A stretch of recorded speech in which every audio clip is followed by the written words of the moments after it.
In this video, I'll show you how to join communities, also known as groups, on Roblox using your PC. Let's get started. First, open the Roblox app on your computer. Now, click on the More option from the left-hand side menu. Next, select Communities. Wait a few seconds for the page to load. Here, you'll see lots of different communities available on Roblox.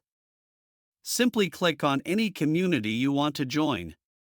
Once you're on the community page, look near the top and click on the Join Community button. You'll now become a member of that community. Now, if you ever want to leave a community, it's very easy as well. Open the community page again and click on the three dots near the top right corner.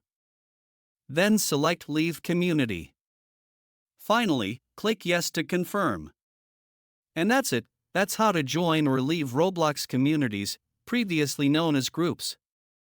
If you find this guide useful, then please consider subscribing and liking the video.